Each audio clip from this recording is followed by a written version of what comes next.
오늘 하나님께서 주신 이 본문의 말씀은 여러분들이 잘 아는 말씀입니다.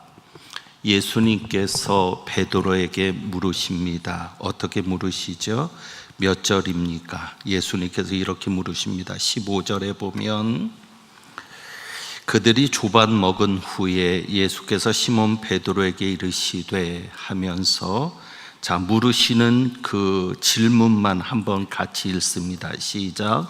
요한의 아들 시몬아, 내가 이 사람들보다 나를 더 사랑하느냐? 요한의 아들 시몬아, 내가 이 사람들보다 나를 더 사랑하느냐?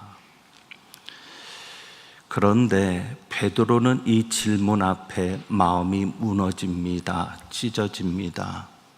우선 베드로의 마음을 무너지게 한 것은 예수님이 자기를 부르는 이름 때문입니다. 뭐라고 불렀어요? 요한의 아들 시몬아. 요한의 아들 시몬아. 왜 요한의 아들 시몬아라고 부르는데 마음이 찢어질까? 우리 말씀을 좀 찾아볼까요? 요한복음 1장입니다. 요한복음 1장 42절. 그러고 보니까 말씀도 잘 찾으시는 여러분이 부럽습니다. 찾으라고 하지 않았는데도 미리 찾아 놓으시고 주목하시는 분들도 또 부럽고요. 저희 교회도 1906년에 창립됐으니까 형제교회라고 기억해 주시고, 저희 교회는 10월입니다. 10월 1일이 창립 기념일인데 꼭 기억해 주시고, 저희 광릉내 교회도 울산 제일교회와 이상되기는 기도해 주셔도 안 될 것 같고요. 그저 울산 제일교회만큼만 되면 좋겠습니다. 별로 그 반응이 시기하시는 거죠? 그렇게 될까 봐. 약간 그렇게 꼭 좀 기도해 주시는데 정말 하나부터 열까지 다 부럽고 제 마음에 안고 가려고 합니다. 1장 42절에 보면 예수님께서 처음에 베드로를 만날 때에 주신 호칭이 있죠. 42절 같이 봅니다. 시작. 데리고 예수께로 오니 예수께서 보시고 이르시되 내가 요한의 아들 시몬이니 장차 게바라 하리라 하시니라. 게바는 번역하면 베드로라. 아멘. 예수님이 베드로를 처음 만났을 때 요한의 아들 시몬이니, 정확하게 아까 21장에 나오는 그 호칭이었죠. 요한의 아들 시몬아. 정확하게 예수님 그 호칭으로 부르시면서 네가 요한의 아들 시몬인데 장차 무엇이라 하리라? 게바라 하리라. 그 게바는 번역하면 무엇이다? 베드로라. 이 베드로라는 것은 반석이거든요. 반석. 그러니까 예수님께서 베드로에게 어떤 이름을 더하신 거예요? 요한의 아들 시몬이라고 세상에서 불리어지는 이름이 아니라 하나님이 부르시는 이름, 주님이 부르시는 이름을 더하시는데 그 이름은 게바, 베드로죠. 베드로. 이 베드로라는 이름을 주는 것은 중요한데, 여기 보면 41절을 한번 비교해 보면은요, 이 이름이라는 게 중요하다는 것을 이렇게 알 수 있어요. 그가 먼저 자기 형제 시몬을 찾아 만나되 그 예수님을 향해서 지금 안드레가 시몬을 찾아서 자기 형제인 베드로를 찾아서 말할 때 예수님에게 이름을 주고 있습니다. 뭐라고 주고 있어요? 이는 메시아라는 거죠. 우리는 메시아를 만났다. 그리고 똑같이 메시아는 번역하면 그리스도라. 그러니까 이름이 지금 나오고 있고 그 이름이 너무 중요하기 때문에 그것을 번역하면 하면서 헬라어로 번역할 때 이름으로 풀어가는 겁니다. 그리고 또 38절에 보면 38절 요한의 두 제자가, 요한의 대주자가 예수님을 따릅니다. 예수님이 그들을 돌이켜 따르는 것을 보고 묻습니다. 38절 무엇을 구하느냐 이르되, 이들이 뭐라고 얘기해요? 랍비여 어디 계시오니까 하니, 랍비는 번역하면 선생이라. 그러니까 요한복음 1장에서 계속 지금 반복되는 구조가 뭐예요? 히브리 말로 이름을 부르고 호칭을 부르고 그 호칭에 대해서 번역을 하죠. 그런데 여기에서 중요한 것은 랍비라는 호칭이 41절에서는 무엇으로 바뀌어요? 메시아로 바뀌죠. 물론 사람은 달라지지만. 그러니까 이 게바라고 부르는 이 이름, 호칭을 그렇게 부르는 것도 중요하다는 의미를 보여줍니다. 그러니까 이 요한의 아들 시몬이 예수님에게 베드로라는 이름을 받은 거예요. 그런데 그 이름으로 불려진 때가 언제죠? 그 이름으로 불려진 때가 언제예요? 마태복음 16장에 보면 예수님께서 이제 그 이름을 확증하시죠. 찾으시는 분이 계시니까 사복음서 아니니까 한번 찾아보시죠. 그럼 마태복음 16장 18절. 제가 18절 하는 것은 욕이 아닙니다. 굳이 일부러 18절 하면 더 이상하게 생각하실 것 같아서 욕 잘하시는 분은 되게 거슬릴 거예요. 18절 하면. 근데 우리는 욕을 안 하니까, 그죠? 113년 된 교회에 욕하는 분은 안 계시겠죠. 그러니까 그냥 18절에도 상관없이 넘어가실 줄 압니다. 자, 18절 보면 또 내가 내게 이르노니 너는 베드로라. 17절에서는 뭐라고 얘기했어요? 바요나 시모나. 바요나가, 이 바가 뭐냐면 아들이라는 것이거든요. 그래서 벤화하면 후르의 자손, 후르의 아들, 이것이 되죠. 그러니까 요한의 아들이 바요나입니다. 요한의 아들 시모나, 이렇게 예수님이 불러놓고 그 다음에 복이 있다라고 하시는 것인데 18절에 보면 너는 무엇이라? 베드로라. 자, 이제 여러분 정리해 보세요. 요한복음 1장에서 예수님이 뭐라고 하셨어요? 네가 요한의 아들 시몬이니 장차 너를 무엇이라 하리라? 게바라리라. 게바는 번역하면 베드로라.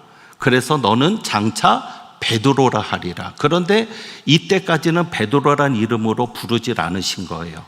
장차 그렇게 부를 것이다.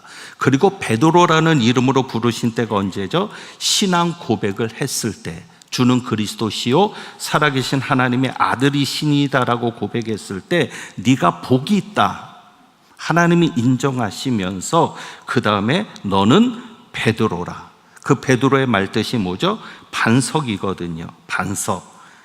요즘 성경은 참 좋아요. 왜냐하면 번호가 있고 그 번호 밑으로 가서 보면 해설이 다 나오니까 어려움이 없습니다. 베드로는 반석입니다. 그러면서 예수님 뭐라고 하세요? 내가 이 반석 위에 내 교회를 세우리니 음부의 권세가 이기지 못하리라. 자, 그러면은 베드로가 신앙 고백을 한 다음에 어떤 이름을 받았습니까? 요한의 아들 시몬이 신앙 고백을 한 다음에 어떤 이름을 받았어요? 베드로. 자, 그러면 묻습니다. 베드로가 이름값을 했습니까? 못했습니까? 못했어요. 왜? 부활하시고 나타나신 예수님, 베드로를 만나서 네가 나를 이 사람들보다 더 사랑하느냐고 물으시는 그 예수님이 베드로를 부를 때 베드로라고 부르지 않습니다. 뭐라고 불러요? 요한의 아들 시몬아. 무너지는 거예요. 내가 목사인데 이렇게 부르시는 거랑 똑같아요. 김전도사야. 왜? 너는 이름값을 못했어. 내가 너에게 목사라는 칭호를 주었는데 너는 목사가 아니네. 전도사야. 여러분은 이름값을 하고 계십니까? 그게 중요하지요. 열매를 맺는다는 것이 무엇이죠? 이름값을 하는 겁니다. 포도나무 열매는, 포도 열매는 포도의 이름값을 해야죠. 잘 익어간다는 게 뭐예요? 이름값을 하기 위해서 성장해 가는 겁니다.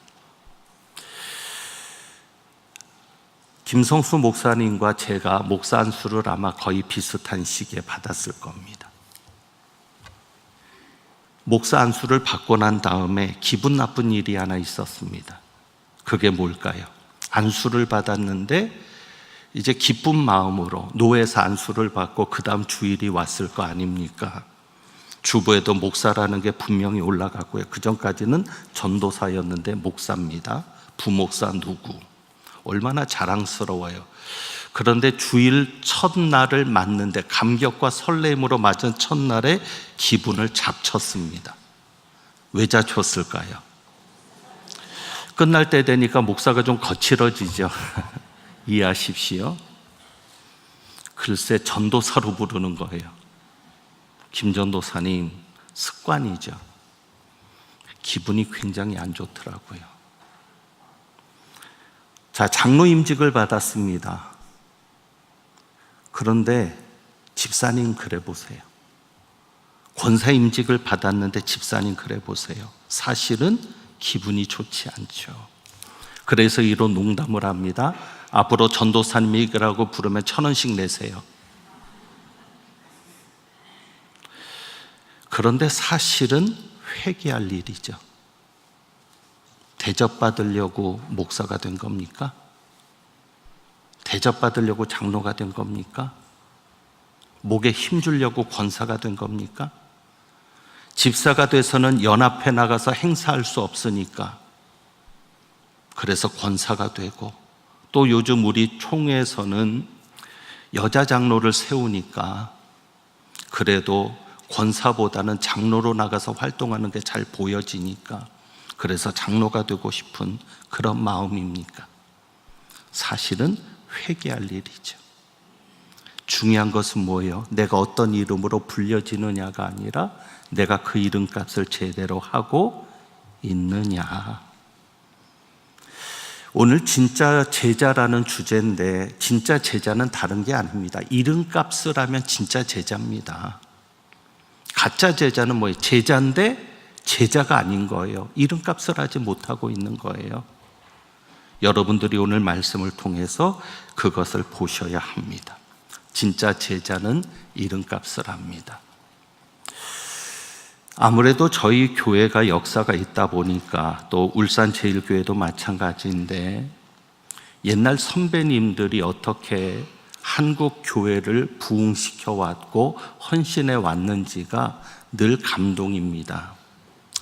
제가 이야기 하나를 좀 소개합니다. 우리나라 교회 역사에 유명한 목사님과 장로님이 계십니다. 여러분들 계시지만 대표적인 목사님은 주기철 목사님이고요.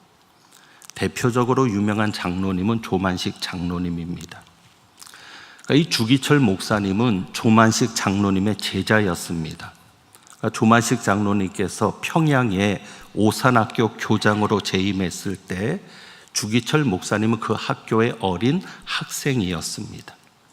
그런데 주기철 목사님께서 선정형 교회로 부임해서 심호할 때는 조만식 장로님은 장로였습니다. 그러니까 어린 제자가 목사로 왔고 스승이 장로로서 헌신을 하는 겁니다. 그런데 이 주기철 목사님을 모셔온 장본인이 바로 조만식 장로님입니다. 어느 주일날 일이 벌어졌습니다. 조만식 장로님이 주일 예배 마쳐서 참석하기 위해 집을 나서는데 아주 뜻밖의 손님이 왔다고 합니다. 그 손님은 조선물산 장려회 국산품 장려 운동에 관한 일을 하는 사람이었고, 이름이 좀 어려워서 제가 보고 말씀드립니다. 조선물산 장려회 국산품 장려 운동을 하는 중요한 인물이었고, 조만식 장로님이 그 사람과 급한 이야기를 하다가 그만 예배 시간에 늦고 말았다고 합니다. 그러니까 이미 예배는 한참 지나서 설교가 한참이었는데 조만식 장로님이 예배에 늦었으니까 문을 그저 살며시 열고 까치발로 조심조심해서 맨 뒷자리에 조용히 앉으려고 하는데 주기철 목사님이 설교를 하시다가 그 모습을 본 겁니다. 그래서 설교를 하시다 말고 장로님을 향해서 이렇게 말을 했다고 합니다. 조장로님, 오늘은 자리에 앉지 마시고 뒤에 서서 예배를 보십시오. 지각하는 학생이 벌을 받듯이 서서 예배를 드리시라는 말씀입니다. 그 순간 예배당의 분위기가 싸해졌습니다. 교인들은 수군거리기 시작했습니다. 왜요? 아니, 다른 사람도 아닌 조만식 장로님에게, 조만식 장로님이 어떤 장로님인데, 우리 민족의 지도자인데 그런 분에게 어떻게 저렇게 말을 할 수 있어? 이런 이야기도 들립니다. 그뿐이야?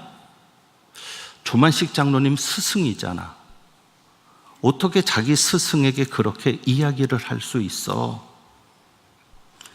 그러다 보니까 교인들이 궁금해진 거예요. 왜? 도대체 이 어른은 어떻게 행동할까? 궁금하지 않겠습니까?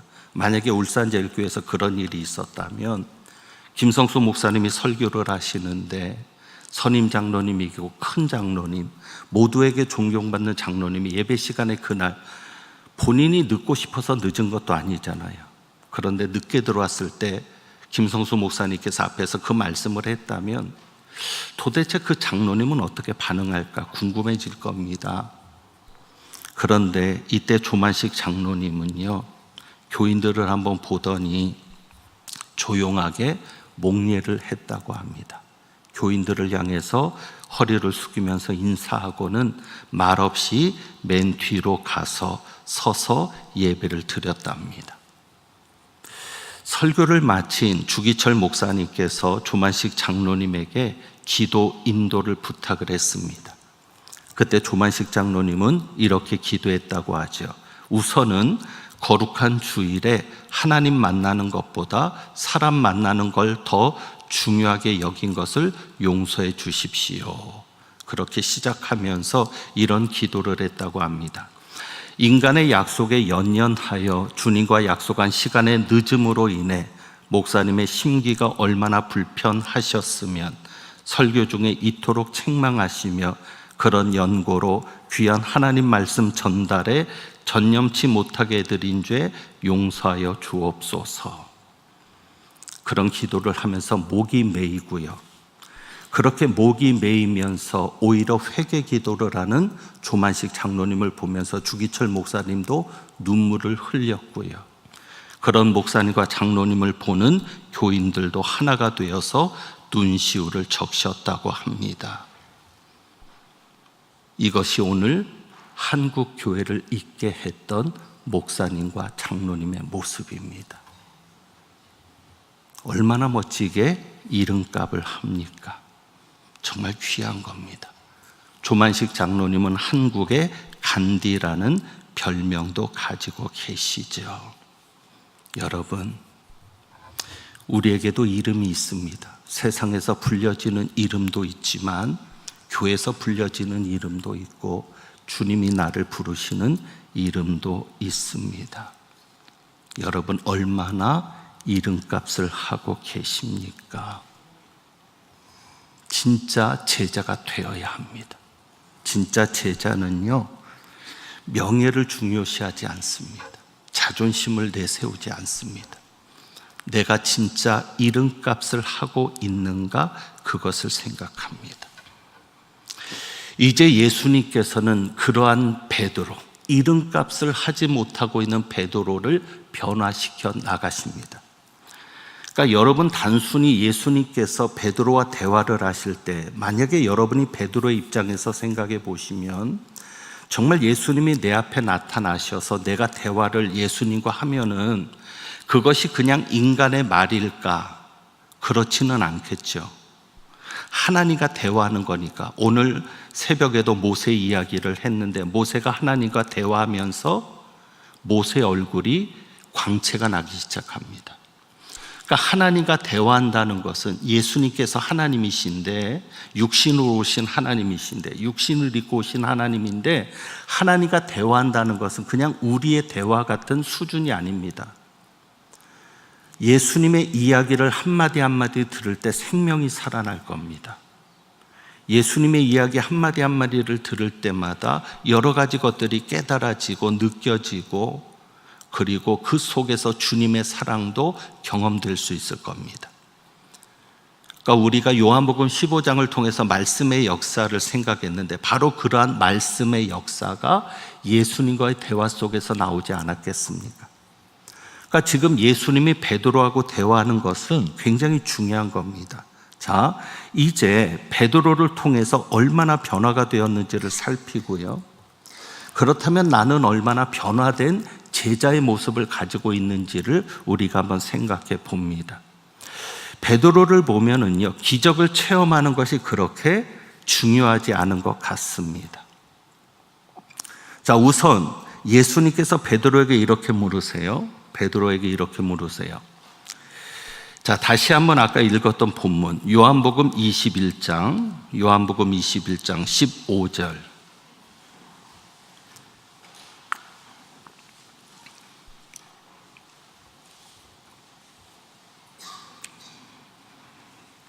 요한복음 21장 15절. 예수님께서 베드로에게 이렇게 묻습니다. 요한의 아들 시몬아, 내가 이 사람들보다 나를 더 사랑하느냐? 요한의 아들 시몬아, 내가 이 사람들보다 나를 더 사랑하느냐? 자, 이 질문 앞에 베드로는 무너지는데 여기에서 베드로의 목적이 변화되는, 베드로가 신앙생활의 목적이 변화되는 모습을 우리는 볼 수 있고 예수님이 그 변화를 이끌어내십니다. 그러니까 자, 한번 따라해 보겠습니다. 목적의 변화. 그러니까 첫 번째로 우리가 진짜 제자가 되려면 이 베드로의 사건을 통해서 보여주는 것처럼 목적의 변화가 있어야 합니다. 자, 여러분이 신앙생활을 하는데 여러분은 도대체 어떤 것에 목적을 두고 계십니까? 여러분이 교회 생활을 할 때, 믿음 생활을 할 때, 하나님의 자녀로서, 하나님의 백성으로서, 예수 그리스도의 제자로서 헌신하며 나가고자 할 때 도대체 여러분은 어떤 목적으로 나가고 있습니까? 예수님께서 3번이나 똑같은 질문을 하시거든요. 어떤 질문이죠?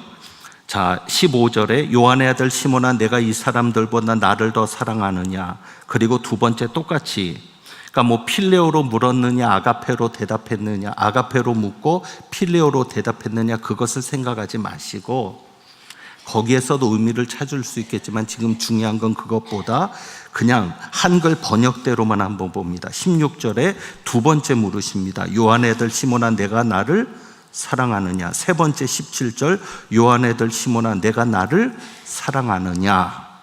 자, 3번 물으시는데, 자, 이제 여러분 잘 말씀을 잘 한번 들여다보세요. 첫 번째 질문과 두 번째 질문의 차이가 있다 없다? 대답 잘 하셔야 됩니다. 확률은 50%. 수능도 답이 2개면 얼마나 좋겠어요? 그냥 찍으면 절반은 맞을 테니까. 자, 첫 번째 질문과 두 번째 질문의 차이가 있다 없다? 있다. 어떤 차이가 있어요? 사랑을 묻는데 첫 번째 질문에는 이 사람들보다 나를 더 사랑하느냐? 그동안 베드로는요, 항상 앞서는 제자였어요. 여러분 기억하시죠? 한 가지만 보더라도 어떤 사건이 있었죠? 예수님께서 물 위를 걸어오실 때 다른 제자들은 감히 그 얘기를 못하는데 베드로는 만약에 주시어던 나를 명하여 물 위로 걸어오게 하소서. 그러니까 베드로는 항상 앞서서 얘기를 해요. 그 중에 한 가지가 뭐냐면, 또 어떤 것을 이야기를 하냐면, 마태복음 26장 33절을 우선 보죠. 이게 두 번째 거하고 연결이 되지만 여러분에게 좀 비교를 해드리기 위해서. 마태복음 26장 33절.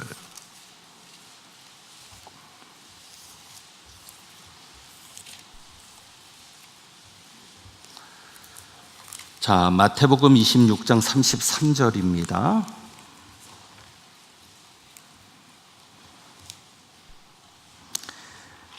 같이 보겠습니다. 시작. 베드로가 대답하여 이르되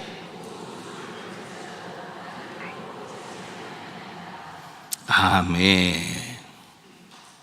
사실은 아멘 하면 안 되는데 하나님의 말씀을 읽으면 습관적으로 아멘이 나오죠. 자, 예수님께서 너희가 다 나를 버릴 것이다, 그런 말씀을 할 때 베드로가 또 나서기를 좋아해요. 모두가 다 주를 버릴지라도 나는 버리지 않겠나이다. 그러면서 아주 결단을 해. 결코. 그리고 부인하겠다는 얘기를 할 때도 35절에 보면 이렇게 말해요. 내가 주와 함께 죽을지언정 주를 부인하지 않겠나이다. 그리고 여러분, 찾아보지는 않겠습니다. 시간이 많이 지나니까. 12 제자들이 얼마나 서로 높아지려고 경쟁했는지 아시죠? 예수님이 왕이 되면, 예수님의 왕국을 건설하면 누가 좌우편에 앉는지도 따졌습니다. 그러니까 베드로는 누구보다도 제자들보다 더 예수님을 잘 섬기는 것처럼 보이기를 원했고, 항상 제자들보다 자기를 높이기를 원했습니다. 자, 예수님께서 십자가를 지시고 죽기까지 베드로가 예수님을 따랐던 목적은 무엇입니까? 베드로가 예수님을 따랐던 목적은 영광이었습니다. 내가 얼마나 더 높아지느냐, 내가 얼마나 더 귀한 자리에 올라가느냐. 그리고 누구보다도 베드로는 기적을 체험했던 사람이라는 것을 여러분은 아실 겁니다. 예수님은 변화산에도 베드로와 요한과 야고보를 데리고 가고요. 거기서도 말을 한 사람은 누구예요? 무슨 말을 했는지 아시죠? 그것까지 이러면 자꾸 길어지는데, 초막 셋을 짓되 그 말을 누가 했어요? 베드로. 그러니까 제자들에게 지기 싫어한 거예요. 그것은 뭐냐면 항상 예수님의 기적을 보기를 원했고 눈에 보이는 어떤 것들을 추구했기 때문에 예수님을 쫓아갑니다. 그런데 이랬던 베드로가 예수님이 부활하신 후에, 예수님을 만난 후에는 어떻게 달라져야 돼요? 어떻게 달라져야 돼요? 그 목적이 예수님을 사랑하는 것이 목적이 되어야죠. 바로 이 목적의 변화. 그러니까 오늘 저는 여러분에게 그렇게 묻습니다. 여러분이 왜 예수를 믿으십니까? 여러분이 왜 기도를 하십니까? 여러분은 왜 교회를 나오셨습니까? 여러분은 왜 헌신을 하셨습니까? 그럴 때 여러분의 대답은 뭐예요? 예수님을 사랑하기 때문입니다. 그게 목적이 되면 진짜 제자가 되는 겁니다. 다른 게 목적이 아닙니다. 베드로는 지금 이런 상황이에요. 자, 21장 가서 보면 재미있는 구절을 하나 여러분이 먼저 좀 확인을 하고,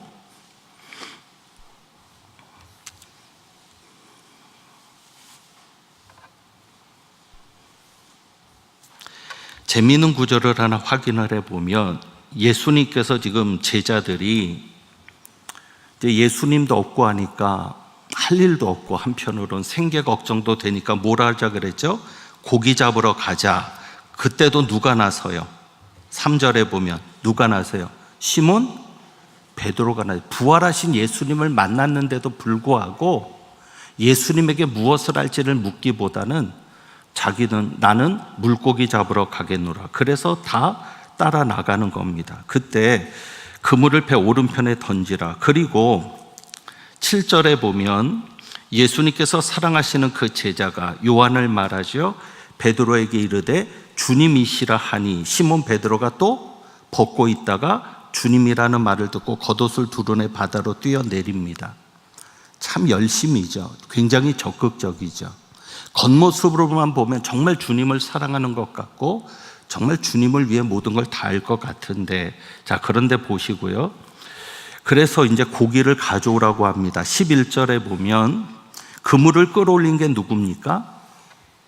자, 그물을 끌어올린 게 누구죠? 시몬 베드로. 그래서 그물을 끌어올리는데 육지에 끌어올리니 가득히 찬 물고기가 몇 마리라? 153마리라. 여기서 모나비 볼펜의 153이 나왔다고 하거든요. 근데 왜 굳이 153마리라는 걸 적었을까? 그래서 이거를 그 세대론자라든지 재림에 대해서 이상하게 푸는 사람들은 이 153마리를 가지고 또 어떤 비유를 들어서 얘기를 하기도 해요. 근데 간단하게 생각하면 이렇습니다. 베드로가 뛰어들기는 뛰어들었는데 예수님께서 고기를 가져오라고 하시는데 시몬 베드로가 그물을 육지에 끌어올립니다.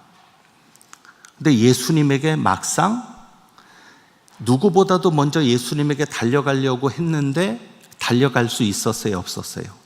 없었어요. 왜? 자기는 예수님을 3번이나 부인했잖아요. 저주하며 부인하죠, 마지막에. 그러니까 감히 예수님에게 다가가지 못하고 뭐를 했다? 이러면 딱 대답이 나와야 되는데 예수님에게 감히 다가가지 못하고 뭐를 했다? 물고기를 샜다. 시간 버는 거죠. 1마리, 2마리, 3마리, 4마리. 누가 먼저 말 걸어주기를 기다리면서 예수님께서 말 걸어주기를 기다리면서 153마리를 딱 셌을 때 예수님이 뭐라고 얘기해요? 와서 조반을 먹으라. 그러니까 여러분 여기서 2가지를 기억하셔야 합니다. 제자들이 진짜 제자라면 베드로에게서 예수님이 대화하시는 이 내용 속에서 예수님이 베드로가 어떻게 변하기를 원하는지를 보셔야 되는데 첫 번째는 이겁니다. 그 목적이 변화되기를 원하는데 그 목적이 무엇이어야 한다? 예수님을 사랑하는 것이어야 한다. 여러분도 이 목적으로 바뀌셔야 합니다. 우리 찬양대가 찬양하는 이유도 나를 드러내기 위함이 아닙니다. 내가 노래를 잘하기 때문도 아닙니다. 내가 예수님을 사랑하는데 그 사랑을 무엇으로 표현하고 싶어서? 찬양으로 표현하고 싶어서. 그게 목적이어야죠. 그리고 2번째로 변화되는 게 뭐냐면 비교의식의 변화입니다. 자, 제가 아까 그 질문을 드렸어요. 첫 번째 질문과 2번째 질문이 차이가 있다는 거죠. 첫 번째 질문이 무엇이 덧붙여 있습니까? 요한의 아들 시몬아, 내가 이 사람들보다 나를 더 사랑하느냐? 왜 이 사람들보다 더 나를 사랑하느냐고 물었을까요? 아까 여러분들이 보셨던 성경 구절 기억하세요? 마태복음 26장 33절. 다시 찾으실 필요는 없죠. 제가 말씀드릴게요. 베드로가 뭐라고 얘기했어요? 예수님이 오늘 밤에 너희가 다 나를 버리리라 그랬을 때 뭐라고 얘기했어요? 모두가 주를 버릴지라도. 분명히 얘기했어요. 이 사람들은 다 주님을 버릴지라도 나는 주님을 버리지 않겠습니다. 심지어는 뭐라고까지 얘기했어요? 내가 죽을지언정 주님을 버리지 않겠습니다. 참 베드로가 어찌 보면 못됐어요. 그냥 자기는 버리지 않겠다고만 얘기하면 되지 꼭 그렇게 말하는 사람이 있어요. 다른 사람을 바보로 만들어 놓고 자기를 내세우는 사람이 있어요. 베드로가 그 상황이거든요.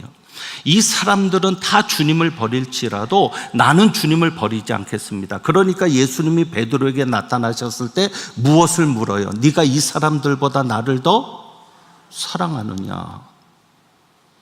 베드로가 그렇게 얘기했잖아요. 이 사람들은 다 버릴지라도 내가 주님을 버리지 않겠습니다. 부인하지 않겠습니다. 죽을지언정 따르겠습니다. 그랬으니까 네가 옛날에도 이 사람들보다 나를 더 따르겠다고 했는데 지금 이 사람들보다 나를 더 사랑하느냐? 여기에서 여러분 또 한 가지를 생각하셔야 됩니다. 여러분은 무엇을 가지고 비교하십니까? 내 자식이 옆집 자식보다 더 좋은 대학에 가야 되는데 그걸로 비교하십니까? 내가 저 집보다 더 잘 살아야 되는데 그걸로 비교하십니까? 정말 우리가 비교해야 될 것은 무엇으로 비교할까요? 내가 이 사람들보다 더 주님을 사랑해야 되는데. 2가지 변화가 나오는 거죠. 목적이 변하는 겁니다. 목적이 어떻게 변해요? 내가 주님을 사랑하는 목적으로. 그리고 그 목적을 가지고 살면서 정말 시기와 질투가 날 때는 다른 것으로 시기와 질투가 나면 안 돼요. 무엇 때문에 시기와 질투가 나야 돼요? 내가 이 사람들보다 주님을 더 사랑하지 못하고 있는 것에 시기가 나고 질투가 나고 그것 때문에 가슴 아파야 돼요. 그게 진짜 제자입니다. 그 사람들이 나보다 교회에서 더 잘 나가고 교회에서 더 높은 지위에 오르고 교회에서 더 많은 교인들에게 인정받아서 시기 나고 질투 나는 게 아니라 내가 정말 저 사람보다 주님을 더 사랑해야 되는데. 그러니까 이제 베드로는 어떻게 달라질까요? 주님을 더 사랑하는 것에 신경 쓰는 거죠. 옛날에는 이 사람들보다 내가 더 기적을 많이 체험하는 것에 신경을 썼고, 옛날에는 이 사람들보다 내가 더 높은 지위에 오르는 것에 신경을 썼는데, 예수님의 그 질문 앞에서 베드로가 무너지고 변화가 나타날 때는 어떻게 나타나는 거예요? 내가 이 사람들보다 더 주님을 사랑하리라. 우리 찬양대에는 그런 비교의식이 있어야 돼요. 누가 더 화면빨을 잘 받느냐가 중요한 게 아니라, 오늘은 누가 더 화장이 잘 먹어서 화면에도 이쁘게 나오느냐, 그걸로 비교하는 게 아니라 내가 정말 이 집사님보다, 내가 정말 이 권사님보다, 내가 정말 이 장로님보다 더 주님을 사랑하는 마음으로 하고 있는지, 그게 진짜 제자입니다. 그것이 확인되어야 예수님이 사명을 맡기시는 겁니다. 그래서 여러분 기억하세요. 왜 첫 번째 이 사람들보다가 나왔는지. 그것은 베드로가 그렇게 자신했기 때문이었죠. 그리고 두 번째, 세 번째에서는 그냥 네가 나를 사랑하느냐, 네가 나를 사랑하느냐. 그리고 그 사랑의 고백을 들으신 후에는 내 양을 먹이라. 예수님은 누구에게 사명을 주십니까? 예수님을 진짜 사랑하는 사람에게 사명을 주십니다. 왜요? 예수님을 사랑하지 않는 목사에게 양을 맡기시겠습니까? 왜? 그 양은 목사의 양, 예수님의 양. 누구의 양이에요? 예수님께서 지금 베드로에게 양을 먹이라고 할 때 누구의 양을 먹이라고 그래요? 너의 양, 나의 양. 나의 양. 예수님의 양을 먹여야 되면 누구를 사랑하는 마음이 있어야 그 양을 제대로 먹일 수 있어요? 예수님을 사랑하는 마음. 여러분이 이런 이야기를 들을 때 모른 척하고 있지 마세요. 부부싸움하고 나서 남편의 옷을 집어 던진 거를 알아요. 남편은 몰라도. 남편이 미우면 옷도 미운 거예요. 어느 때는 남편이 미우면 남편 닮은 자식도 미운 거예요. 정말 예수님의 양을 사랑하려면 어떤 마음이 먼저 있어야 돼요? 예수님을 사랑하는 마음. 왜? 그 양은 예수님의 양이니까. 여러분이 예수님을 진짜 사랑한다면 교회를 진짜 사랑할 겁니다. 왜? 교회는 예수님의 몸이니까. 교회 와서 쓰레기를 보면서도 집을 생각을 안 하고 누가 집겠지. 어지러워진 것을 봐도 그냥 지나가고 교회를 사랑하는 마음이 없어요. 아무리 직분자라도 주님을 사랑하지 않습니다. 왜? 교회는 주님의 몸이고 이 교회를 통해서 주님이 예배를 받으시고 기도가 이루어지고 성령이 역사하잖아요. 이런 말씀 드려서 이해하시기 바랍니다. 여러분이 정말 예수님을 사랑한다면 목사님도 사랑할 겁니다. 왜? 김성수 목사님은 누가 보내신 분이에요? 예수님이 보내셨잖아요. 여러분이 부른 것 아닙니다. 여러분 아실 겁니다. 김성수 목사님 울산 제일교회 아니어도 얼마든지 더 큰 교회 목회도 능히 하실 수 있는 분입니다. 그런데 여기 와서 목회하시고 여러분을 섬기는 것은 주님이 가라고 보내셨기 때문이죠. 주님의 종인 것이죠. 여러분이 늘 기도하는 거죠. 그러면 예수님을 사랑하면 누구도 사랑한다? 목사님도 사랑한다. 여러분이 정말 예수님을 사랑한다면 교인들도 사랑할 겁니다. 그러니까 예수님은 사랑하는 고백이 없으면은 사명을 맡기실 수가 없는 거예요. 지금 한국교회 문제가 된 게 뭐예요? 예수님을 사랑하는 마음 없이 교회를 하니까, 예수님을 사랑하는 마음 없이 교인을 목양을 하니까, 예수님을 사랑하는 마음 없이 구역장을 하니까 구역원들이 상처를 받아도 느끼지를 못해요. 예수님을 사랑하는 마음 없이 교사를 하니까 아이들이 나오지를 않아도 신경을 안 써요. 정말 예수님을 사랑한다면 그리할 수 없을 것인데, 꼭 기억하십시오. 진짜 제자는 목적이 달라집니다. 그 목적이 어떤 목적이요? 예수님을 사랑하는 게 목적이 되고요. 그리고 진짜 제자는 비교하는 것도 차원이 다릅니다. 누구처럼 돈 많은 걸로 비교하지 않아요. 누구처럼 어떤 직업을 가지고 있느냐로 비교하지 않아요. 누구처럼 몇 평 아파트를 사느냐로 비교하지 않아요.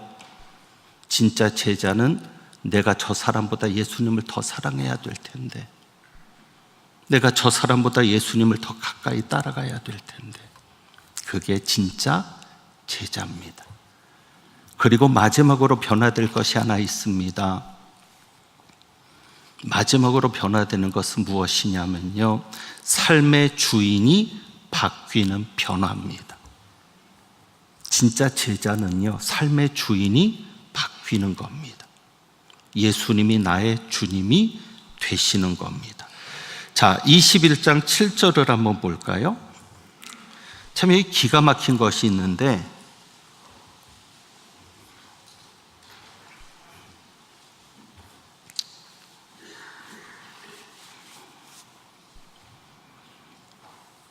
(21장을) 쭉 여러분 읽어보시면, 자, 예수께서 이렇게 나가죠. 기록을 할 때 1절에 보면 그 후에 예수께서, 그렇죠?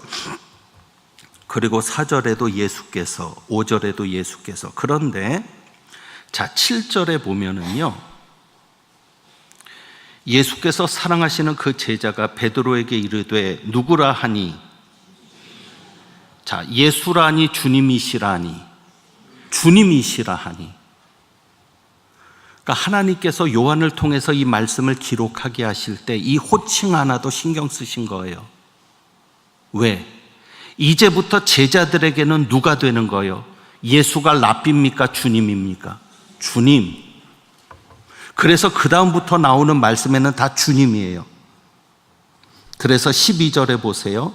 예수께서 이르시되 와서 조반을 먹으라 하시니, 제자들이 누구인 줄 아는 거로, 주님이신 줄 아는 거로, 예수인 줄 아는 거로가 아니에요. 예수님이 말씀하실 때는 예수께서 그러지만 제자들과 관련해서 예수님을 이야기할 때는 뭐라고 이야기하고 있어요? 주님. 그리고 보세요, 15절에도 주님 그러하나이다. 베드로가 대답할 때 내가 주님을 사랑하는 줄 주님께서 아시나이다. 진짜 제자는 예수 그리스도가 주님이 되시는 제자가 진짜 제자입니다.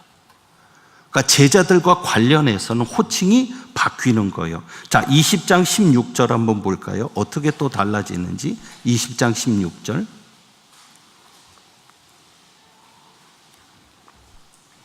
(20장 16절에) 보면 예수님이 부활하신 후에 마리아는 예수님을 동산직인 줄 압니다.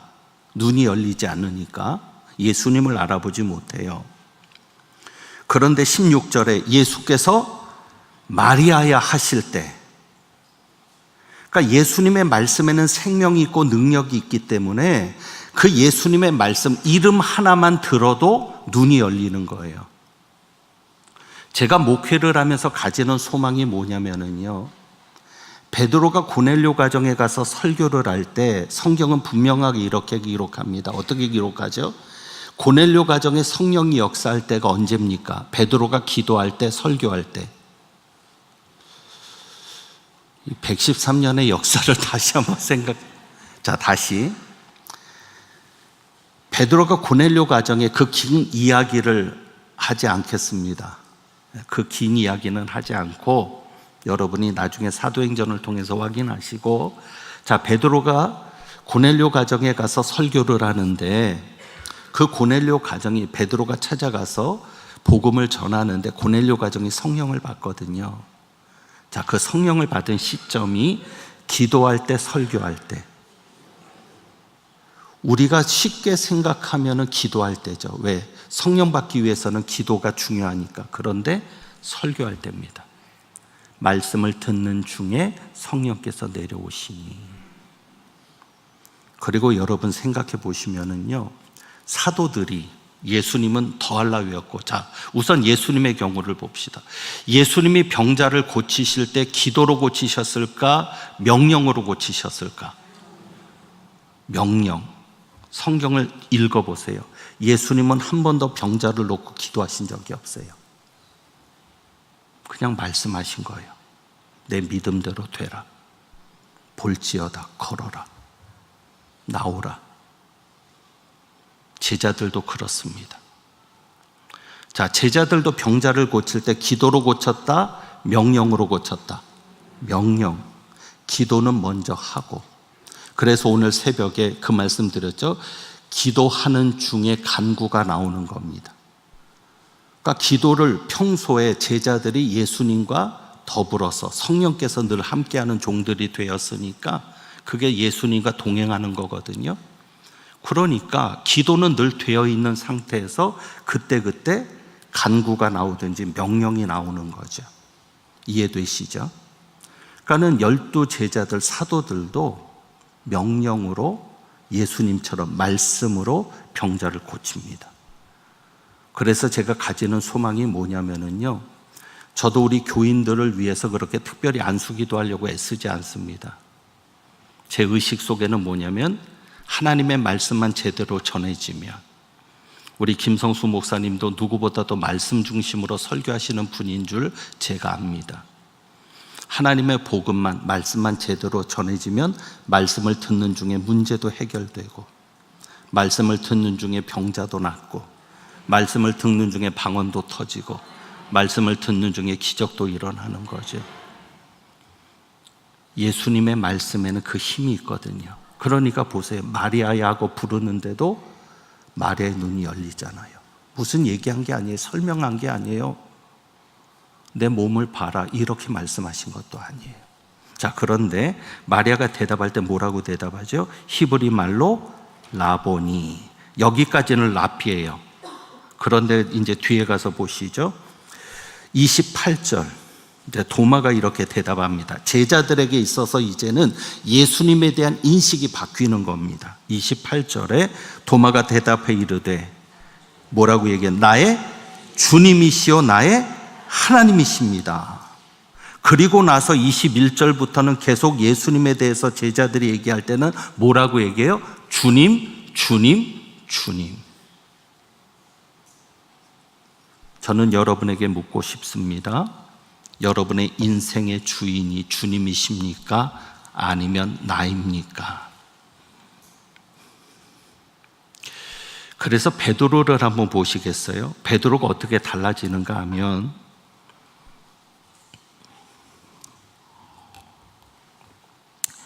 15절에 내가 이 사람들보다 나를 더 사랑하느냐 할 때 베드로가 이렇게 대답합니다. 주님 그러하나이다. 내가 주님을 사랑하는 줄 주님께서 아시나이다.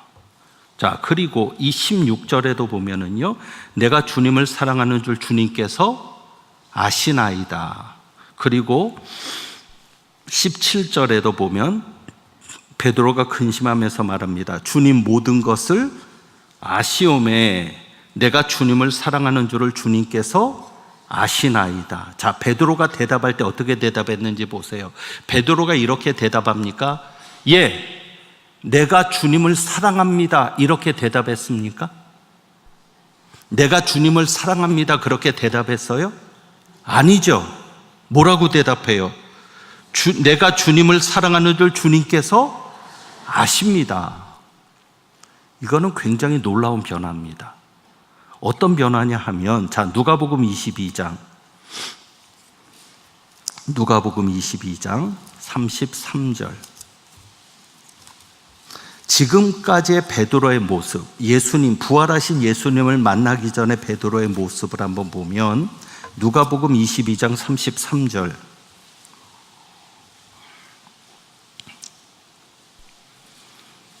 어떻게 좀 말씀이 재미가 있으십니까? 그럼 오늘 마지막 날이고도 하니까 그냥 밤새서라도 하실래요? 오, 아멘 나오네. 그러면 제가 일찍 끝내드려야죠. 이미 여러분의 마음을 알았으니까 감사할 뿐이고. 자, 22장 33절 보면 베드로가 이렇게 얘기해요. 우리가 아까 그 마태복음에서도 확인했어요. 나는 주님을 버리지 않겠다. 자, 33절 보세요. 그가 말하되 주여 내가 주와 함께 오게도 죽는데도 가기를 각오하였나이다. 자, 누가 앞서요? 내가 그렇게 하겠습니다. 내가 그렇게 할 겁니다. 자, 하나를 더 찾아봅니다. 요한복음 13장. 요한복음 13장 37절.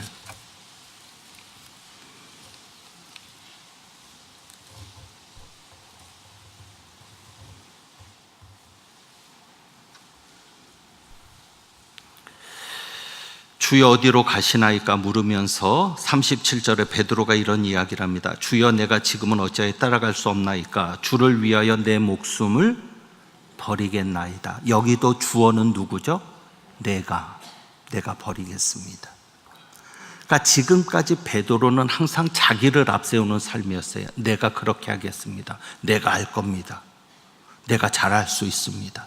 그런데 예수님을 3번이나 부인했잖아요. 그렇게 자신했던, 내가 하겠다고 자신했던 베드로인데 예수님을 3번이나 부인했는데 그것도 저주하면서 부인하잖아요. 그리고 나서는 베드로는 자신을 내려놓는 겁니다. 그래서 이제는 누가 앞에 오는 거예요? 주님이. 영어로 하면 이런 의미가 됩니다. 예, 그렇습니다. Yes, Lord. 예, 주님. You know that. 당신이 아십니다. I love you. 옛날 같았으면 그냥 I love you예요. 내가 앞서는 거예요. 내가 주님을 사랑합니다. 그런데 변화된 베드로는, 주님 앞에 무너지는 베드로는 이야기를 할 수가 없는 겁니다. 그래서 누구를 앞세워요? 주님을 앞세우는 거예요. 주님께서 아십니다. 베드로가 이렇게 주님을 앞세우는 사람이 되니까 사도행전 3장으로 가서 볼까요? 이렇게 변화된 베드로, 사도행전 3장 6절입니다.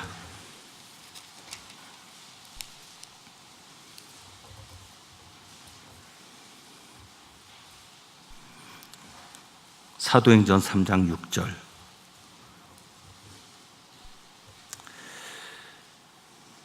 사도행전 3장 6절입니다. 시작. 베드로가 이르되 은과 금은 내게 없거니와 내게 있는 이것을 내게 주노니 나사렛 예수 그리스도의 이름으로 일어나 걸으라 하고. 아멘.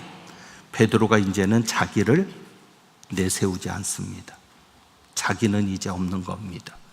주님만 있는 겁니다. 주님이 앞서는 겁니다. 그래서 뭐라고 얘기해요? 은과 금은 내게 없거니와. 예수님께서 그 말씀하신 거 기억하시죠? 요한복음 15장이요. 내 이름으로 무엇을 구하든지 내가 시행하리라. 전제는 뭐예요? 내가 없어야 돼요. 내가 앞서고 주님의 이름을 얘기하면 그건 주님을 이용해 먹는 겁니다. 이해하세요? 내가 죽고 내가 부인된 자리에 주님을 앞세우는 그거는 주님이 나를 통해서 하시라는 겁니다. 굉장히 중요한 차이입니다. 여러분이 예수님의 이름만 사용한다고 해서 주님의 이름으로 구하거나 명령하는 자가 아닙니다. 내가 죽어야 나를 통해서 주님이 하시는 겁니다. 지금 베드로는 그 변화를 겪고 있는 겁니다. 삶의 주인이 내가 아니라 누가 되는 거예요? 주님이 되시는 거예요. 그래서 옛날에는 내가 이렇게 앞세웠는데 이제는 주님께서 하십니다. 주님께서 하십니다. 주님께서 하십니다. 그럴 때 베드로를 통해서 나타난 기적은 그저 예수님의 이름으로 말하기만 해도, 명령하기만 해도 그대로 되는 역사가 있는 거죠. 그래서 12절을 보세요. 베드로가 이렇게 달라졌어요. 12절. 이 기적이 일어나니까 사람들이 모이지 않았겠어요? 그러니까 베드로가 말합니다. 이스라엘 사람들아, 이 일을 왜 놀랍게 여기느냐? 뭐라고 얘기해요? 우리 개인의 권능과 경건으로 이 사람을 걷게 한 것처럼 왜 우리를 주목하느냐? 베드로가 달라졌죠? 우리 아이가 달라졌어요라는 것처럼 베드로가 달라졌죠? 옛날 같으면 베드로가 자기가 했다라고 자랑했을 거예요. 그러니까 제자들이 와서 얼마나 자랑했던 거 기억나시죠? 예수님, 주님의 이름으로 명령하니까 귀신들도 떠나갑니다. 그러니까 신난 거죠. 예수님의 이름을 사용했지만 거기에는 누가 살아있는 거예요? 제자들이 살아있는 거죠. 그러니까 예수님 뭐라고 얘기하세요? 귀신이 항복한 것으로 기뻐하지 말고 너희의 이름이 하늘에 기록된 것으로 기뻐해라. 옛날 같았으면 베드로는 신났을 거예요. 야, 나를 통해서 이런 역사가 일어나네? 아니에요. 그런데 이제는 말하잖아요. 왜 우리를 주목하느냐?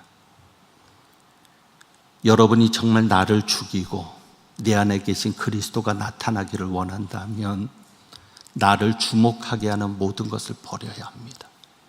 말해야 합니다. 우리 개인의 권능과 경건으로 이런 일을 한 게 아닙니다. 내가 무슨 드릴 힘이 있어서 드린 게 아닙니다. 내가 봉사할 힘이 있어서 봉사한 게 아닙니다. 그저 주님이 나를 통해서 하신 겁니다. 그러니 나를 주목하지 말고 누구를 주목해 주세요? 주님을 주목해 주세요. 그렇게 이야기할 수 있어야죠. 그리고 16절 볼까요? 그래서 이렇게 얘기합니다. 우리 개인의 권능과 경건으로 한 것이 아니다. 16절에 그 이름을 믿음으로, 그 이름이 너희가 보고 아는 이 사람을 성하게 하였나니 예수로 말미암아 난 믿음이 너희 모든 사람 앞에서 이같이 완전히 낫게 하였느니라. 이것이 바로 예수를 보여주는 열매죠.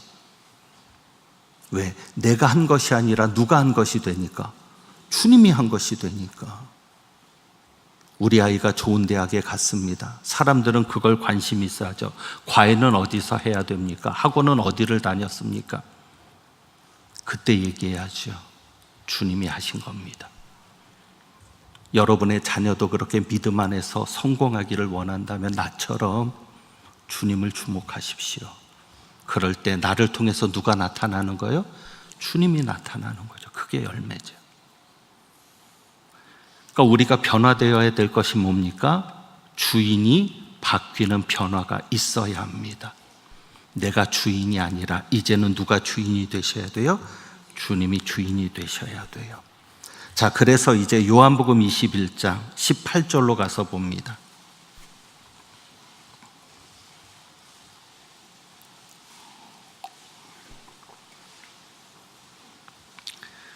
왜 우리가 주님을 사랑해야 되고 정말 내가 비교해야 될 것이 주님을 사랑하는 것과 비교를 해야 되느냐? 그래서 여러분 주님을 사랑하는 데 있어서는 지지 마세요. 다른 것은 좀 져도 돼요. 좀 부족해도 돼요. 그러나 내가 그래도 적어도 내가 울산 제일교회 성도인데 그래도 내가 예수님을 사랑하는 데만큼은 뒤처지지 않을 거야. 그런 마음을 보이시는데요. 왜 그렇게 돼야 되냐면, 자, 18절입니다. 제자는요, 중요한 말씀인데 예수님께서 이제 내 양을 먹이라고 하시면서 18절에 자, 같이 봅니다. 시작.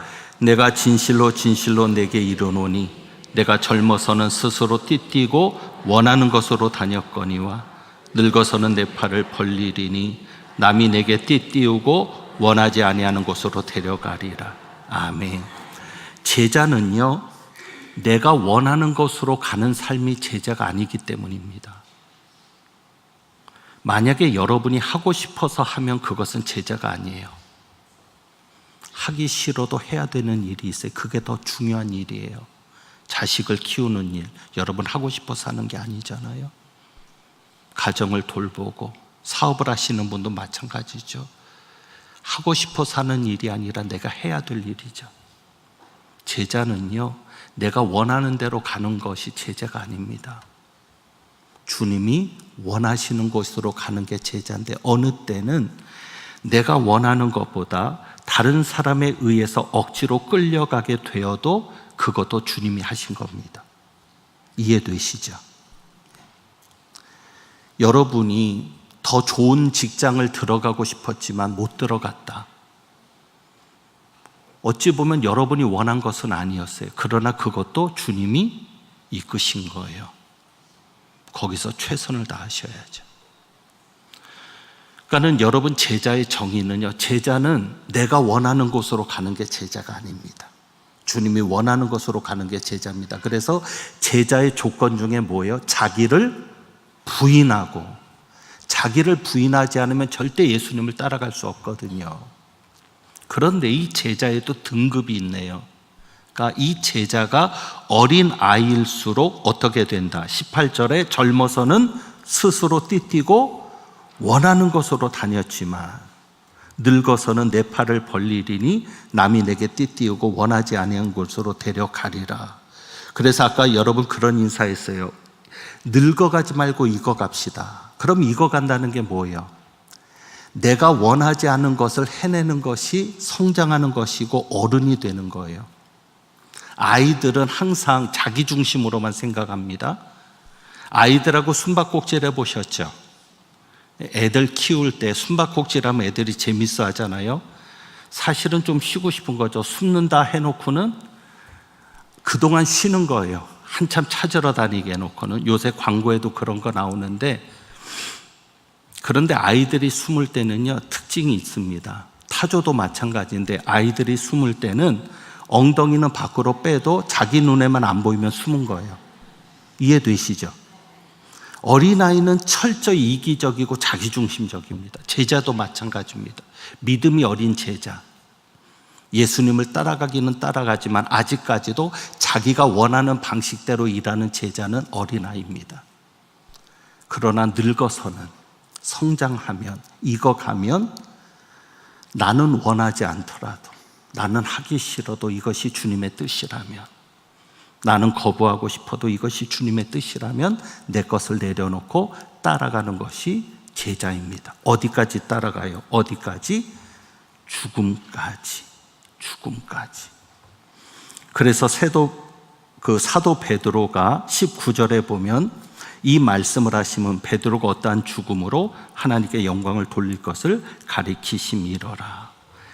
너는 원하지 않았지만 남이 너에게 띠를 띄우고 결박을 시키는 거예요. 결박을 하고 끌고 갈 것이다. 그 정도까지로. 그런데 어디까지? 너의 죽음의 자리까지. 예수님이 여기서 우리에게는 죽음을 요구하는 것은 아니지만 죽으라는 거예요. 너희가 진짜 제자가 되려면 죽어라. 제발 성질 좀 죽여. 감정 좀 죽여. 네 기분 좀 죽여. 욕심도 좀 죽여. 제가 한번 질문을 한번 던져봅니다. 지렁이는 왜 밟으면 꿈틀하는 줄 아시죠? 지렁이는 왜 밟으면 꿈틀하죠? 덜 밟았으니까. 조금 이제 늦게 하신 분이 있네요. 좀 더 쉽게 설명을 콱 밟지 않아서. 뭔가 내 속에 꿈틀거리는 게 있다면 나는 아직 덜 죽은 겁니다. 그게 완전히 죽어야 나를 통해서 주님이 나타나십니다. 그게 완전히 죽어야 내가 하는 것이 주님이 하는 것이 됩니다. 그래서 예수님 말씀에 나를 믿는 자는 내가 하는 일을 저도 할 것이요 이보다 더 큰 일도 하리니. 왜? 예수님을 믿는다는 것은 내가 죽는 것을 말합니다. 내가 완전히 죽을 때 예수님이 나를 통해서 하시니까 예수님이 하는 일을 우리도 할 수 있는 거고, 우리는 예수님이 하시고 우리에게 남겨주신 일을 더 하니까 그보다 더 큰 일도 하게 되는 겁니다. 제가 목회를 하다 보면 참 교회가 시끄러울 때가 많아요. 근데 참 이해가 안 되는 것은 이거예요. 뭐냐면요, 분명히 하나님의 뜻은 하나일 텐데, 그죠? 어떤 일을 결정하기 위해서 회의를 하면은요, 분명히 하나님의 뜻은 하나인데 시끄럽거든요. 그러면 논쟁을 하고 토론을 할 것이 아니라, 정말 우리가 제자라면, 정말 우리가 예수님을 따르는 사람이라면 그 자리에서 다 내려놓고 무엇을 해야 될까요? 기도해야죠. 무슨 기도? 하나님의 뜻을 보이시옵소서. 근데 기도 안 해요. 회의만 하면 1시간, 2시간, 어느 때는 밤을 새워도 결론이 안 나요. 이해할 수 없는 건 하나님의 뜻은 하나일 텐데 도대체 누구 얘기가 맞는 거죠? 그래서 자기 이야기가 받아들여지지 않으면 삐지고 안티가 되고 대적자가 되고, 과연 그게 제자일까? 주님의 뜻은 하나일 텐데. 그래서 여러분, 교회 일을 하실 때 여기 헌신자들이 많으실 텐데, 새신자도 나이 들면 헌신자 되는 거 아시죠? 예, 새신자도 늙어가면 헌신자가 되고, 교회 오래 다니다 보면 헌신자가 되는데, 헌신자로서 하지 말아야 될 말이 하나 있습니다. 적어도 교회에서는 내 생각에는 이 말 하지 마세요. 회의할 때 내 생각에는, 교회는 내 생각을 말하는 자리가 아니라 누구의 생각을 말하는 자리입니까? 주님의 생각. 항상 주님이 앞서서야죠. 여러분이 평소에 습관처럼 주님을 앞세워야, 그래야 주님이 책임지시죠. 사도 베드로가 이 중요한 순간에 두 가지만 간단하게 이야기를 하고 마치겠습니다. 혹시 여러분이 저를 다시 안 불러줄 것 같아서 하고 싶은 얘기는 많은데, 만약에 다시 불러준다면 다음에는 시간에 꼭 맞게 잘 정리해서 오겠습니다. 이게 지금 막 잘라내면서 하다 보니까는 그런데 막 건너뛰기도 해요. 이 중요한 순간에 지금 베드로가 이야기를 해요. 참 베드로가 아직까지도 완전하진 않아요. 자, 20절에 보면 이렇게 얘기하죠. 베드로가 돌이켜 예수께서 사랑하시는 그 제자가 따르는 것을 보니 그는 만찬석에서 품에 의지하여 주님을 파는 자가 누구오니까 묻던 자더라. 그럴 때 21절에 얘기해요. 이에 베드로가 그를 보고 예수께 여짜오되 주님, 이 사람은 어떻게 되겠사옵나이까? 자, 지금 베드로는 주님을 앞세우면서도 아직까지는 온전하지가 않아요. 그러니까 지금 베드로의 관심은 또 누구에게 가 있어요? 자기는 지금 예수님께서 남이 너에게 띠를 띠고 원하지 않는 곳으로 데려갈 것이다, 이렇게 얘기를 했거든요. 그러면 그냥 자기가 받은 사명, 자기가 받은 것만 생각하면 되는데, 베드로는 또 거기에서 비교하고 싶은 거예요. 이해되시죠?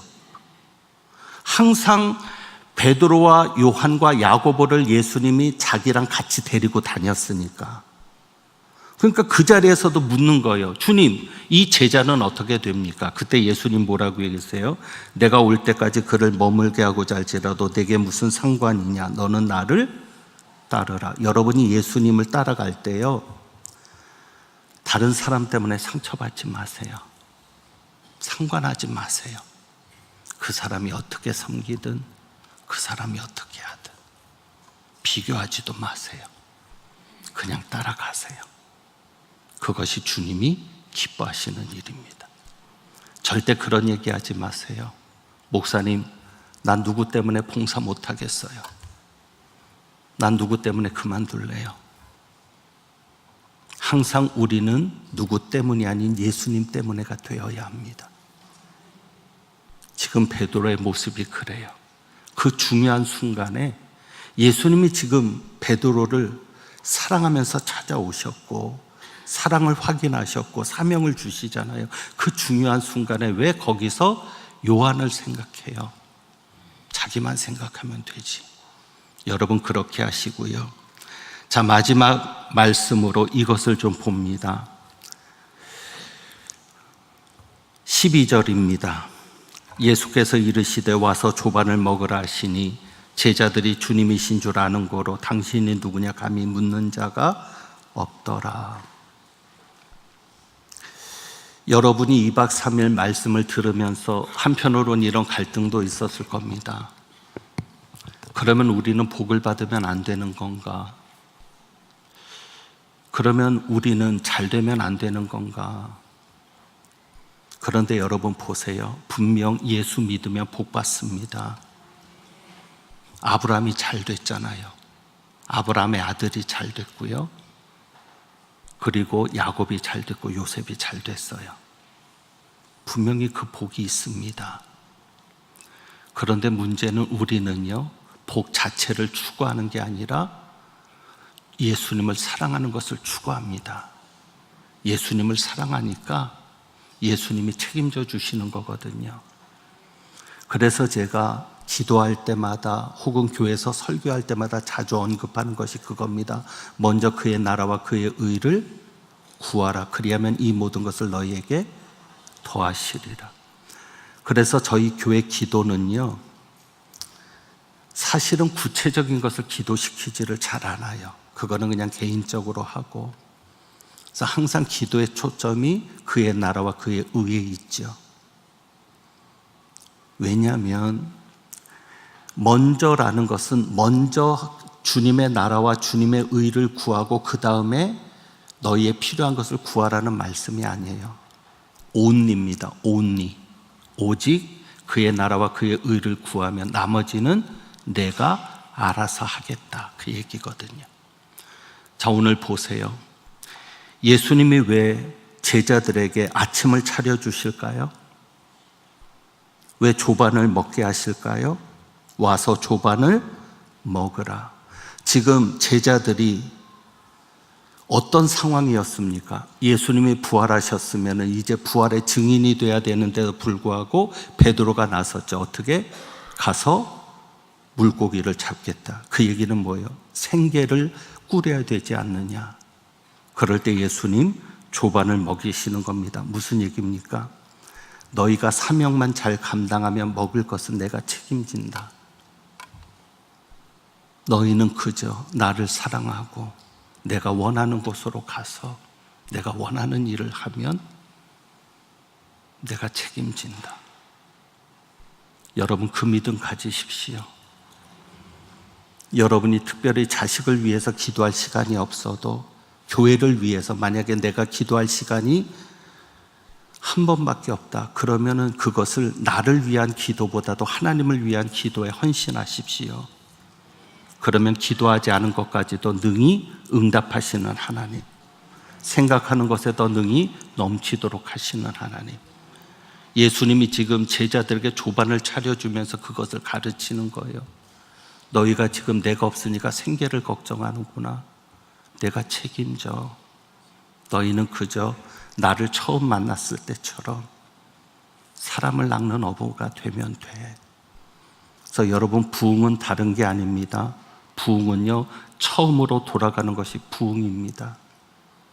여러분이 처음 은혜를 받을 때 그때 세상적인 거 구하지 않았잖아요. 처음 은혜 받을 때 어떻게 하면 예수님을 사랑하지? 어떻게 하면 내가 교회를 더 잘 섬길 수 있지? 어떻게 하면 내가 교인들을 더 유익하게 할 수 있지? 그것만 생각했잖아요. 그런데 언제부터인가 내가 주인이 되어 가잖아요. 부흥은 초심으로 돌아가는 겁니다. 첫사랑을 회복하는 것이고 처음 행위를 가지는 겁니다. 그래서 여러분이 처음에 교회를 위해서 순수하게 기도했을 때, 주님을 위해 순수하게 헌신했을 때 그때로 돌아가는 겁니다. 한 가지 이야기하고 마칩니다. 요한복음 15장에서 중요한 이야기를 시간 때문에 못한 것이 있습니다. 예수님이 이렇게 말씀합니다. 내 안에 거하라, 나도 너희 안에 거하리라 그랬어요. 그 다음에는 그 뒤에 가서 이렇게 나의 사랑 안에 거하라. 그러니까 예수님 안에 거하는 게 뭐죠? 예수님의 사랑 안에 거하는 겁니다. 그러니까 우리가 예수님 안에 거하는 것을 여러분 두려워할 필요 없어요. 자, 예수님 안에 거한다는 얘기는 뭐예요? 나는 없는 거예요. 누구만 있는 거예요? 예수님만 있는 거예요. 왜? 자, 이 컵 속에 물이 있습니다. 그러면은 이 물이 자기가 원하는 대로 갑니까? 컵이 움직이는 대로 갑니까? 컵이 움직이는 대로. 여러분이 예수님 안에서 산다고 하면서, 예수님 안에 거한다고 하면서 왜 여러분이 원하는 대로 가시려고 하세요? 그냥 주님이 원하는 대로 여러분 따라가기만 하면 돼요. 그게 예수님 안에 사는 거거든요. 그런데 그 예수님 안에 사는 삶이 사실은 손해보는 것 같죠. 왜? 내가 하고 싶은 것도 못하고 내가 욕심대로도 못하고, 그런데 무엇 안에 거하는 거다? 예수님의 사랑 안에 거하는 거다. 그래서 여러분이 포기되는 만큼 예수님의 사랑이 경험되는 겁니다. 내가 죽는 만큼. 여러분이 왜 지금 은혜를 잊어버렸습니까? 옛날에는 십자가만 생각해도 눈물이 흘렀고 십자가라는 것을 찬송 속에 부르기만 해도 은혜가 됐는데 왜 지금은 그렇지 못합니까? 내가 살아있기 때문에. 주님이 움직이실 수가 없잖아요. 그래서 요한계시록에 내가 문 밖에 서서 문을 두드리니 누구든지 문을 열면 내가 그에게로 들어가, 예수님이 들어오시겠다고 하잖아요. 문을 여는 게 내가 예수님 안에 들어가는 것과 마찬가지거든요. 자, 문을 여는 게 뭐죠? 그냥 문을 열고 예수님 들어오게 하는 거예요? 문을 여는 거는요, 항복하는 겁니다. 전쟁에서 항복할 때 어떻게 하죠? 전쟁을 안 해보셨구나. 죄송합니다. 제가 소시적에 전쟁을 할 때는요, 항복하면 성문을 열었어요. 백기를 투항하고. 이해되시죠?